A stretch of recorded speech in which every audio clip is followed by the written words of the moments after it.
Hello, thanks for joining me for another episode of Seen Anything Good Lately. I'm Jason Solomons, and this is the podcast on which I ask writers, filmmakers, actors, musicians what they're up to and what they're watching. So you get loads of fantastic recommendations to guide you through the pile of choices facing every culture fan these days. And this show is no exception. I've been watching Black Sails, which is about pirates. I had the great joy of recently watching the Mark Cousins series, Women Make Film.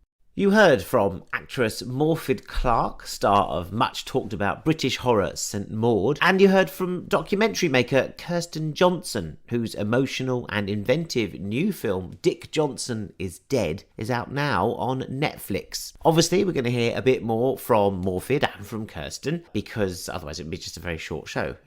And they've been seeing a lot more than that. So I'll be asking them what they're up to and if they've seen anything good lately. And after, I let you in on what I've been watching. I'm in a New York state of mind this week. I found a cute little New York rom-com series thingy called Love Life, starring Anna Kendrick as a young woman called Darby. I'd never heard of this. She stars as a 20-something trying to get a career and hold down a relationship in Manhattan during the 2010s. It's fun, it's very New York, and I suppose it sits in the continuing tradition of Friends, Sex and the City, and Girls, in that kind of way.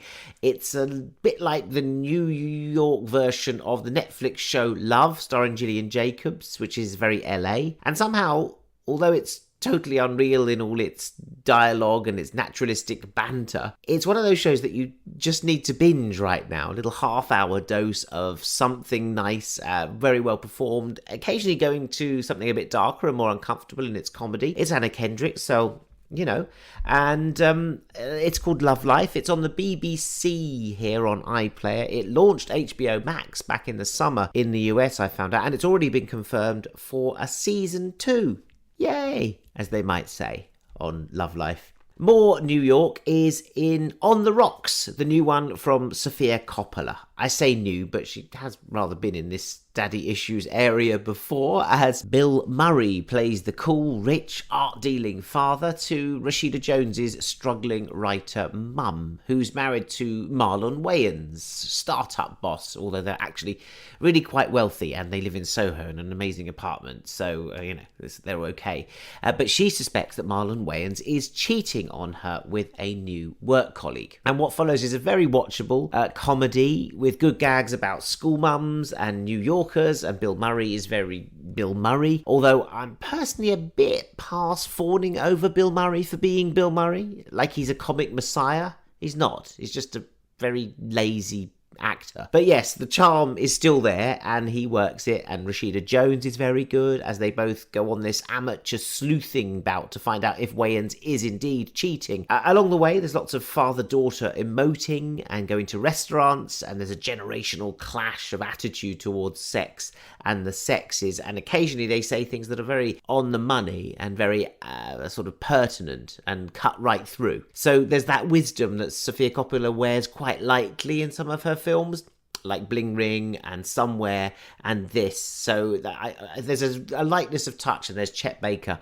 on the soundtrack. So it's in some cinemas, which is kind of worth the trip, but it's also on Apple TV too. But, any excuse for playing some Chet Baker. Both of these shows, I noticed, feature scenes in the Carlisle Hotel's Bemelman's Bar, the one with the famous murals on it, which I've never actually seen on screen before until it featured very heavily in many scenes in Woody Allen's recent comedy, A Rainy Day in New York, which he talked about on this show.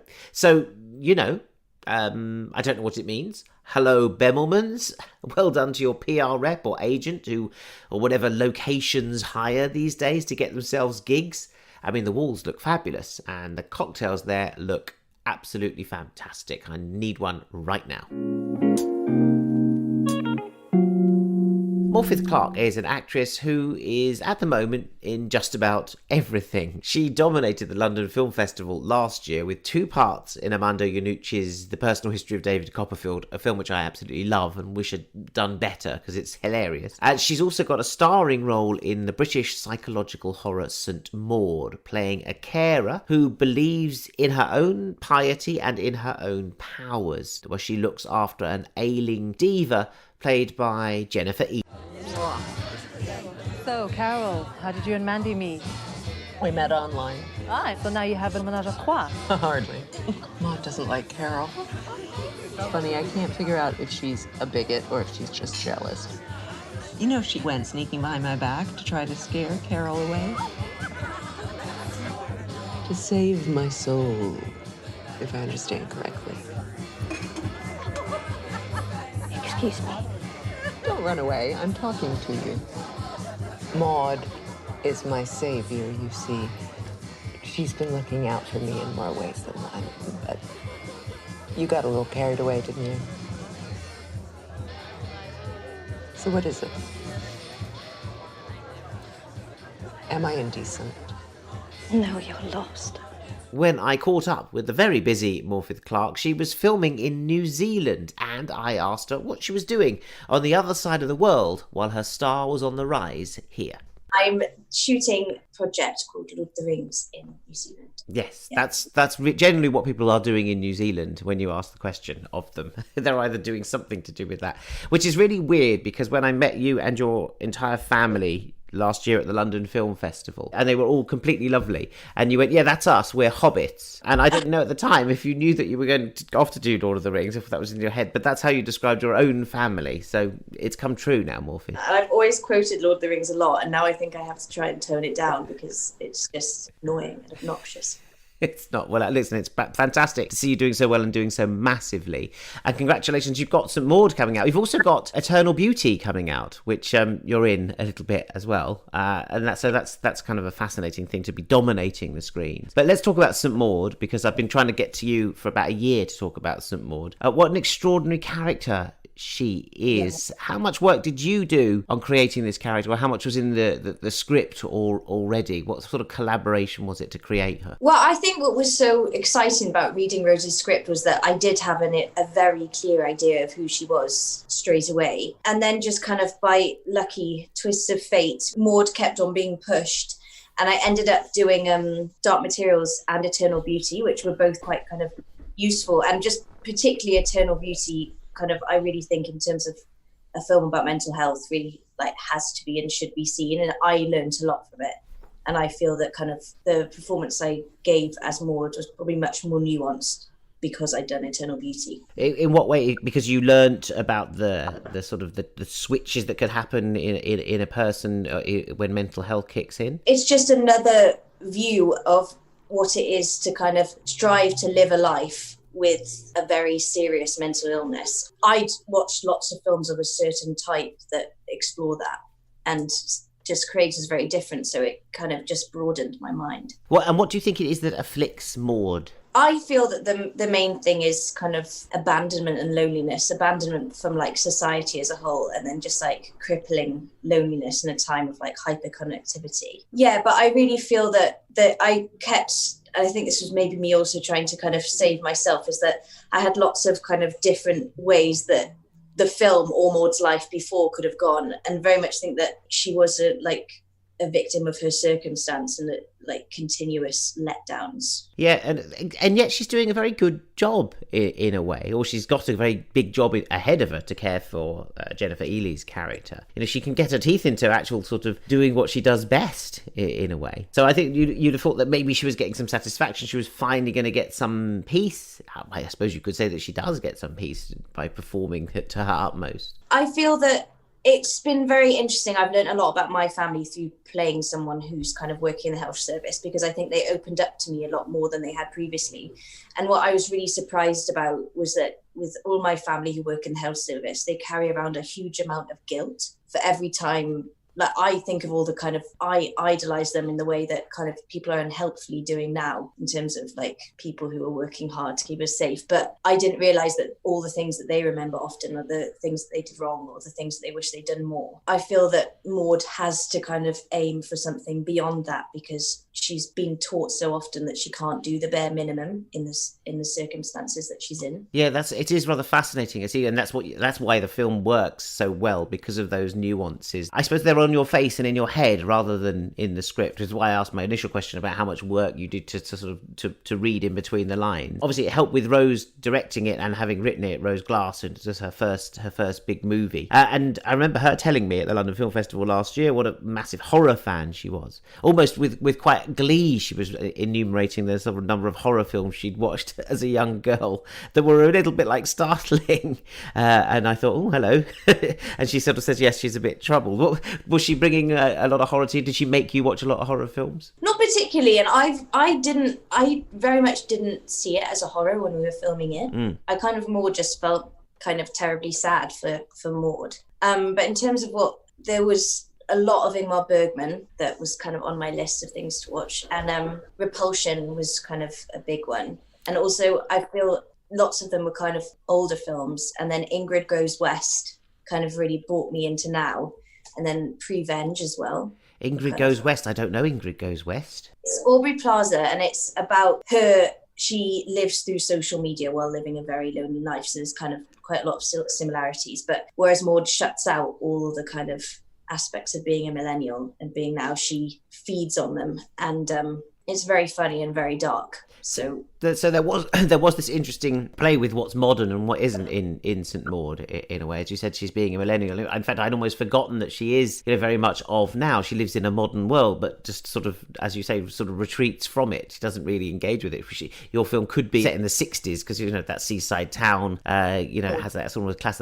I guess that's why you're thinking Repulsion with Catherine Deneuve having her sort of interior meltdowns. I read her very much as a millennial because I feel that she has a lot of kind of the hang-ups that we have as millennials in terms of having huge expectations of ourselves and a drive to be as productive as possible and make the most of stuff, while kind of the system, particularly in Britain, means that it's very difficult to kind of get a job or get on the property ladder or get any of the things that you're supposed to aspire to. And that, yeah, she really fitted that for me because her expectations are just enormous and she lays all the blame on herself, whereas she is trapped. So do you think that the film is in fact a sort of, a comment on millennial angst, a comment on societal angst? Well, it clearly is, but that the pressure that a young person is feeling today, probably the world's changed even for them more than when you made it, but actually it's in the way that all good art works. It's, if you think about it now, as I think about it, it's rather prescient,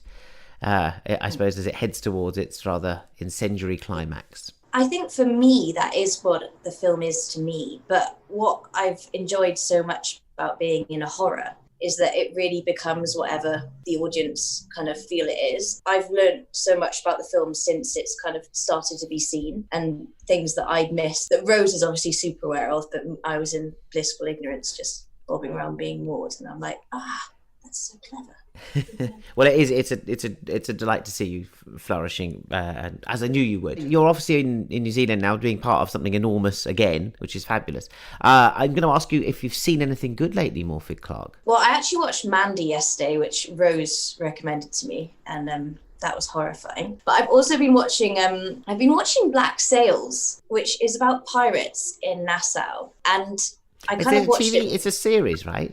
Yeah, but it's kind of, you start watching it for the pirates and then it turns into this amazing political drama, but there's also kind of amazing reams of texts that are kind of reeled out, and I've just fallen totally in love with Toby Stephens. But it's kind of the opposite of Succession, because in Successions everyone's awful and cowardly, and in this, no matter how awful they are, they're also brave. Is it modern pirates or is it old pirates who are pirates? Old pirates. It's during the war between Britain and Spain in, I forget the exact date.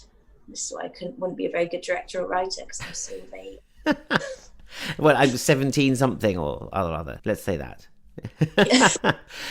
So you're watching Black Sails. Okay, that's a really good recommendation. I remember when it started, and Toby Stephens was in it. First few episodes, and then it becomes what it is. And that's how you're filling your time, is it? In between, I mean, in between takes, in between, you're far from home. You're all right over there? Are you being looked after? Well, I've been very looked after, and I wish the whole world was here. It's very weird kind of experiencing a terrible situation much more fortuitously than most people, and it has been a big eye-opener. But on that, I feel that kind of lots of the stuff I've been kind of reading is just young adult fantasy, because I can't deal with anything with too much peril or too much like the real world. What have you been reading then? I've gone back to this Bartimaeus trilogy, and His Dark Materials, my go-to. You're in His Dark Materials. Well, I'm the biggest Dark Materials nerd, so that is still kind of, I still can't believe I'm in that. And I remember when they started casting it, I was like, I'm too old or too young. No. So because you knew it so well, you were almost Yeah. like, yeah, well, if I was making this, I would never put myself in it. yeah, and so Sister Clara was like the most wonderful surprise, but also just meeting Daphne Keane and being like,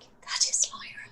This is Lyra that I've imagined in my mind. So that was marvelous. I know Daphne Keene's mum and dad, which is, as I met Daphne, I was like, oh, it's very, very weird now to be telling you that I've known you before you were born. I knew you when you were in your mum's tummy as well. And then she just looks at me like, oh God, old journalist or whatever I'm supposed to be. So it's a bit embarrassing, but I'm so pleased for her because she's fabulous, and so are her mum and dad. So I'm really excited from that point of view. Also lovely to see you in it. Not that I have any dominion over you in that way, but I felt at least I could be a bit avuncular with Daphne. But she's so sort of possessed and mature that there's just no way you can be. She's like taking care of herself so brilliantly. She's quite Lyra-like. So that and St Maud coming out, it must be extraordinary for you to not be here when St Maud is coming out. Although I suppose you've had the big moments because you were with it at the London Film Festival last year, and we've got the London Film Festival happening again. And actually, you chose the better festival because right now it's not quite the same thing, unfortunately. I was so anxious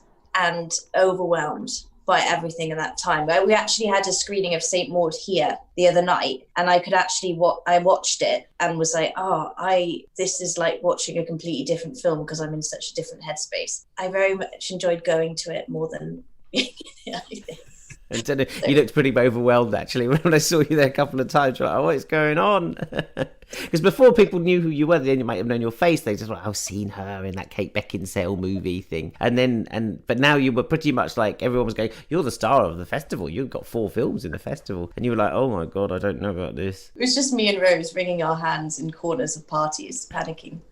So at least you would be spared that this year. But a quick message for people, because St Maud is coming out in the cinemas, which I think is great. I'm trying to tell people to go to the cinema to see it, because it's one of those, it's got a big screen kind of, even though it's a small film, it's got a big screen kind of quality to it that would be brilliant to see with other people in the dark. Also, the music for me was a wonderful piece to see when I saw it, and in the cinema that is wonderful. And I really, to anyone who feels that they're safe to go to the cinema, that would be like amazing for people to see it. I'm so happy that this film's coming out, and I'm really proud of it, but it also kind of is not as important as I previously would have felt it was in another world. So it's quite kind of a weird, yeah, but it still talks to people about certain things, and as you say, in a way, is very prescient about the world. So a lot of young people are feeling a lot of pressure at the moment, and this might speak to them in some strange, weird way that is quite touching.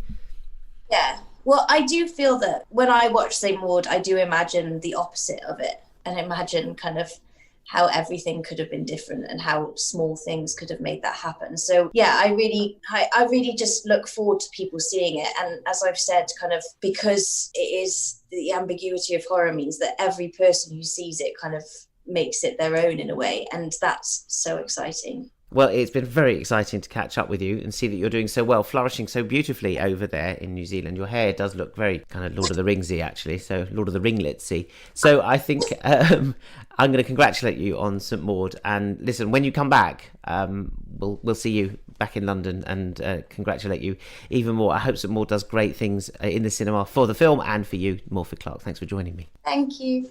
Bye. And St Maud by Rose Glass and starring Morfydd Clark is out in cinemas from October the 9th. So go to see it in a cinema, please.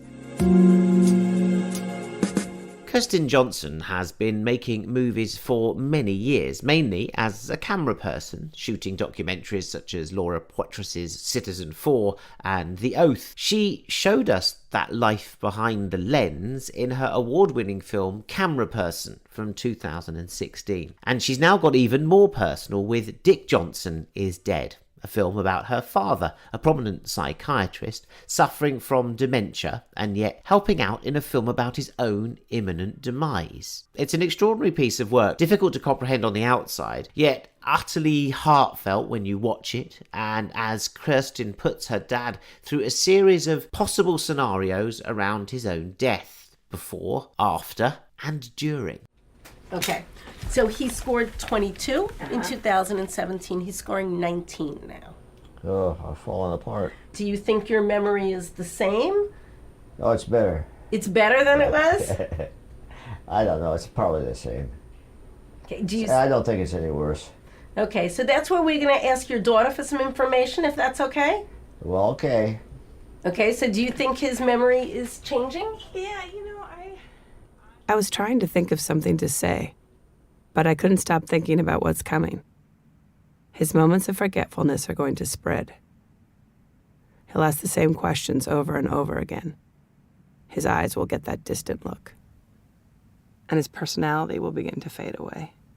And he won't be able to follow what I'm saying, so I won't be able to ask him any more advice. And the whole time we'll just be trying to get by. I simply had to find out more about the making of this extraordinarily personal project, Dick Johnson is Dead, and I had to find out from Kirsten Johnson, and to find out if Dick Johnson is dead. How lovely to see you, Kirsten. Congratulations on your film. Just such a personal film. Everyone's had a father. Everyone's experienced that. That you must be suddenly finding that you've hit a nerve that is so personal to you and yet also universal. I think that's right. I mean, between the fact we're all going to die. Damn. Yeah, I know. You put a dampener on my day. Mourning to you, right? Yeah. At some point during the making of the film, I was like, if I die, and someone was like, if? Not everyone has a close relationship with their parents. Not everyone has parents, etc. But on some level, we all have someone we're really afraid of them disappearing on us. So I do think that there is a way in which it connects to all of the things that we wish not to think about. Nobody really needed to see a film about my dad. Nobody wanted to see a film about dementia. And so from the beginning, I knew that it had to be bigger than just our personal story. How was he about it? I mean, obviously the film deals with it, him being aware of it, sort of to a lesser extent by the end aware of it. He just seemed to want to help out with you. He went along with it like the gamest player you've ever seen. Oh, Game is his name. I mean, my dad, I think because he was a psychiatrist, he was always looking for the relief of laughter. I didn't realize it, I think, when I was young, how much pain my father was encountering in his psychiatric sessions, and the fact that laughter was part of how he was, finding joy in the world. But I've learned that over time, that it's incredibly useful to laugh as much as possible. I mean, your film is playful and it's funny in places. In fact, the more tender it gets and the more difficult the sort of areas that you address in terms of his dementia and your relationships and the loss of your mother, the more you become more playful, in fact, with the scenarios that you do. It's almost like we're going to go dark and now I'm going to try and explode that. Did you see an arc to where it was all going as you were doing it? Because in some ways life must have taken unexpected turns as you were filming it. Oh, absolutely. I mean, what was super cool with this process was that I was working with longtime collaborators, and we sort of conceptualized the doing of it as the form of it. And we knew that the dementia would always be ahead of us. So the idea was that it was just, we were sort of toggling back and forth between the known and the unknown, so that we would shoot a documentary situation and then sort of take that footage into the edit room, examine it, and then imagine how the fantasy or the future could enter into that footage. You know, it's fascinating, and it's easier to talk to you because you've dealt with it, I suppose, and I've dealt with it for you by watching your movie, so it is a bit easier. But it never gets easier, I would think, to see one's father in that situation and him going, let's get out of here. But cute too. I mean, the fact that he can use a sort of almost a filmic kind of, you know, let's get out of here kind of line. Let's get out of here. Oh, totally. I mean, he knows what gets me too. You know, like both on the level, and I think, you know, whatever he's playing to the camera at this point. That's like, what I'm thinking. Is he like, oh, I'm a movie star now, by the way? No. Got a diva on? No. When it premiered on Netflix over the weekend, I was like, Dad, the movie's coming out. It's going to all these countries. And he's like, didn't we finish that a long time ago? And I was like, well, yeah. And, you know, it was so great because the premiere was his birthday and he was in the New York Times, and my brother and sister-in-law were there. He's reading the New York Times. There's like massive article about it. And he's like, is this for my birthday? That's crazy. I didn't know the New York Times was covering birthdays. So, you know, it's in this crazy dimension, but every call he says, I just want to make sure you know that I love you, which is what he has done my entire life. You know, all of that stuff, it's great, Kristen, congratulations. But it's a lovely relationship movie between a father and a daughter, and it's just that comes through, you know, whatever, you know, playfulness you want to put on it, whatever scenario you kind of jump out with, the heart really comes through in the end. And I don't think you would have been able to stop that, no matter how sort of ludic you got with it. You know, I see myself in the world and I try to make things that are of value to the world, but this is it. This relationship has been so extraordinary, is so extraordinary. I really am still desperate that it not disappear. I mean, the stakes could not be higher for me. I don't want to give a spoiler away for anyone, but the funeral scene, let's see. I don't know if that's ever been done. Everyone thinks, what would it be like to be at my own funeral?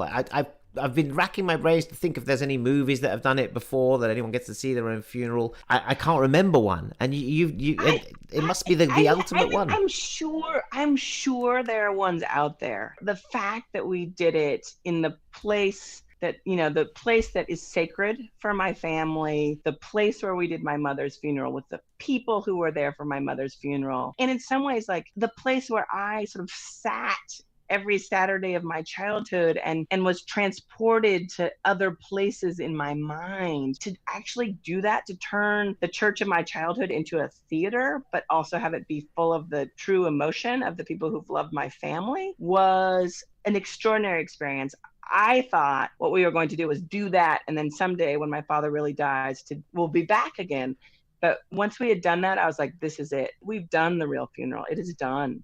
Everyone wants to be at their own funeral. It's the most common thing, and I can't believe that no one's really managed it before. You did it, you've done it. Well, I think everyone wants to be at their own funeral, but the thing I didn't know until my mother's funeral is, how I wanted her there at the end. You know, like we killed her funeral, like we got the right flowers, the right people spoke, like she would have loved it.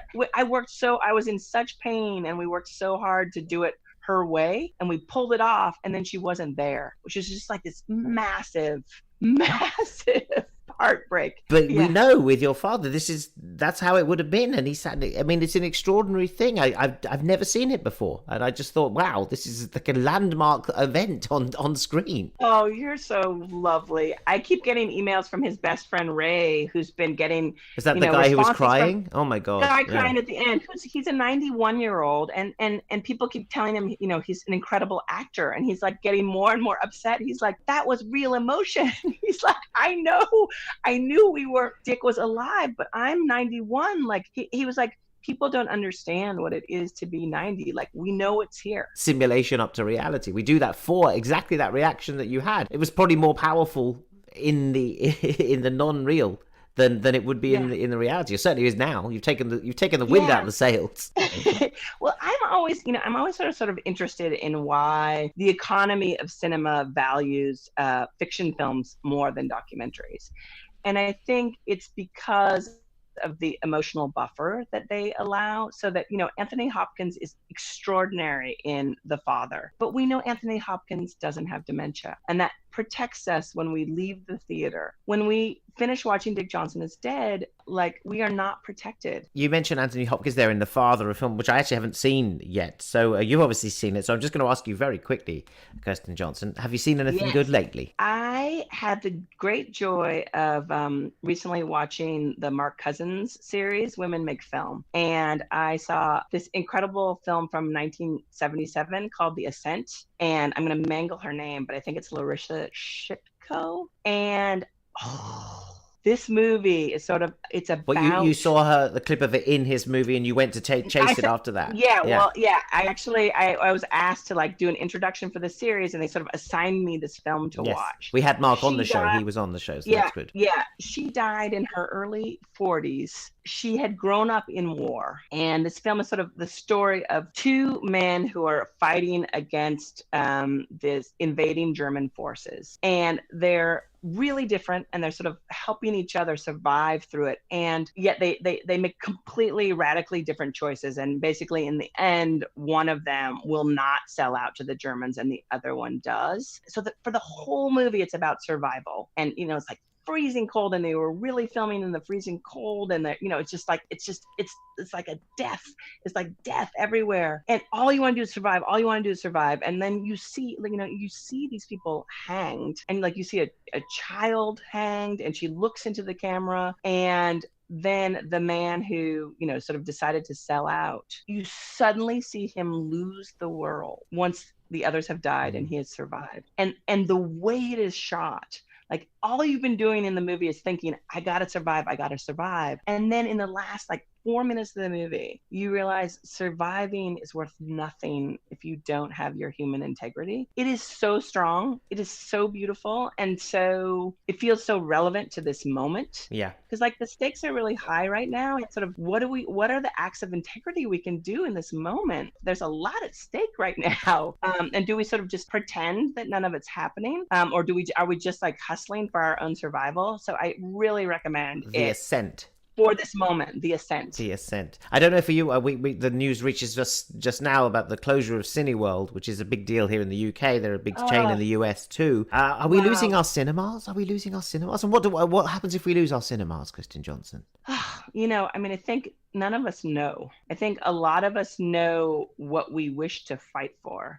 And a lot of us know that why we love cinema is that people struggled against economic realities to create communities on our behalf, and to create places of physical gathering where we could encounter people we didn't know, films we didn't know, and we could share them. I have this vivid memory of seeing Sick, Kirby Dick's film, at MoMA, and I went by myself. The film shocked me and moved me so profoundly, and I was sitting next to this man I didn't know. We were holding hands by the end of the movie. We went and had a drink afterwards, and it was, and it's like, it's a person who I continue to know who loves movies, right? And those kinds of things happen in movies, and I also think sort of the cathartic space of the movie theater, the shared cathartic space, is truly meaningful. I do think, a certain kind of cinema has always been against the odds. A certain kind of movie theater has always been against the odds. And the people who fought for it have done so not out of need for money, but out of love of the game, right? We're all doing this out of love of the game. So I don't think those people have gone anywhere. But if we don't have systems that support us, there are ways that it is bigger than us.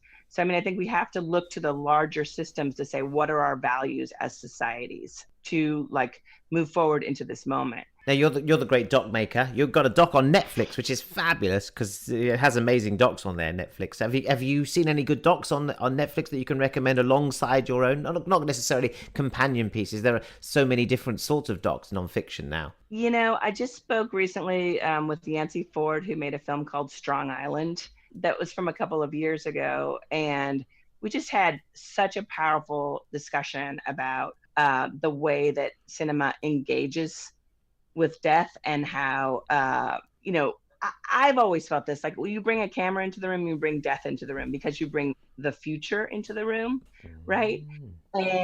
And so what Yancey did with his film, sort of going back into excavating his family's grief, I think for me is such a powerful film because there's a moment in the film where it sort of flips everything upside down. The actual image is flipped upside down. And I was like, oh, that's what happens when we experience the death of someone we love. The world just flips upside down. That's a very powerful sentiment. And now everyone's Zooming since the COVID thing has brought death into everyone's life a bit more than they perhaps wanted to. And that's funny now that everyone's on camera more because they're Zooming more. So your theory about death coming into the room is slightly more poignant and haunting than perhaps I thought. Yeah, well, I mean, I think a long time ago when not that many people filmed, I remember, I was a camera person and I remember being afraid to film my mother, afraid to film my father, because sort of the implication is if you're filming your parent, you're saying you are going to die. So, you said, I feel something coming. Right. And here you are putting all this time and effort into talking with me today, having this wonderful conversation. And yet I am sure the thought of calling one of your parents and saying, I'd love to do an interview with you, puts a lump into your throat because it brings the admission of this imagination of someday they won't be here to have the conversation with. And I think that's what holds people back in some ways. It's like it's too vivid. Yes. This idea, right? That the recorded thing means that the live person will no longer be. But I hope that this Zoom moment frees up everyone to, in some ways, to push record on a conversation that is a scary conversation for you. Probably ask the person first if you can. but I think some of them, like, they may just, it's like, it may be just for you to have the conversation. And that saying to them, I'm going to record this, will change the nature of it. So I'm a little bit like in the camp of try to understand why that conversation feels impossible to do, why it feels impossible to record. And I think it's because it's the admission of what's coming. But I will bet that the older people who you're talking to, they already get it. It's like Ray. He's like, I'm 91. Listen, a lot of people are already gone. My mum will be delighted that I'm going to call her straight after this because she'd be like, I call her enough anyway, but she'll be like, she'll never not take the call. So I'm going to call my mum. That's right. Call your mum. And maybe what is the question? You spent time crafting these beautiful questions for me. What is the question that you might craft for your mother? And I do think for me, a recording of something is catalytic. It makes a new conversation happen. So if you say to your mother, I'm recording this call, suddenly you may hear her nervousness about it, or oh, she's dying to talk. Like the woman in Bosnia who was like, yeah, I always dress this well. Like I've been dying for someone to ask me that question, right? Yes. So I think that's the wonderful thing. Great. About the new space that opens. That's a brilliant thought on which to leave it, Kirsten. I'm going to call my mum. I know she's going to ask me, so I'm going to see you Friday night for dinner, because that's how every call ends, but I'm still going to call her and get that question out of her, because that's her to a T. Are you gonna ask your mom to watch Dick Johnson Is Dead? Do you think what do you think she'd feel about it? Yeah, it could be difficult. Yeah, that could be squeamish. A tough one. It could be a little squeamish. She'll sit next to my dad and watch it, and she'll start nudging him, saying, "Oh, maybe that's like you. You're already there." But they're both fine. I don't know. That's going to be a tough one. Whether they'll go on it. Yeah, I mean, whether even they'll go on a title called Dick Johnson Is Dead, I don't know. If I tell them what it's about, because they'll know, because they'll listen to the show. I'm so curious. to know. I mean, I have been getting all kinds of responses from my father's very old friends, and who are like, "You're telling it like it is." So I think in some ways it is we who are afraid on behalf of people who already know more than we do. So I think in some ways, just to examine, are we protecting ourselves? Yes. Right. You don't want to know about their fragility.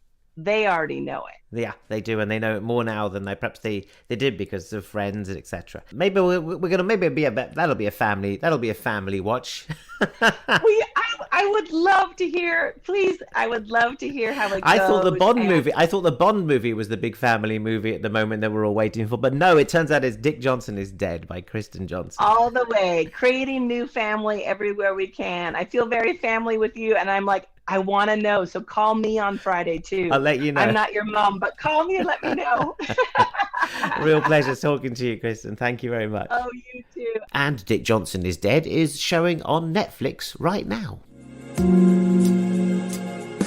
And that's it for Seen Anything Good Lately this week. It's been wonderful hearing from Morfydd Clark and from Kirsten Johnson, and of course finding out what they watch when they take a break and how it helps inform everything else that they do. Proving to me that often what we watch is what we are, or what we are is what we watch in some ways. It's all bound up. Hope you found something to enjoy amid all of that and that will reflect the state you're in. Let me know through saggle@jasonsolomons.com. And don't forget to rate us and subscribe and tell me you love me, because I'm needy like that. And it's also good for the algorithm, apparently, and the algorithm is way needier than I am and than you are. Thanks for listening. Great to have you. See you again next week when I'll be asking guests, including young South London documentary maker Yemi Bamiro, about Air Jordans, 90s hip-hop, the London Film Festival, and if he's seen anything good lately.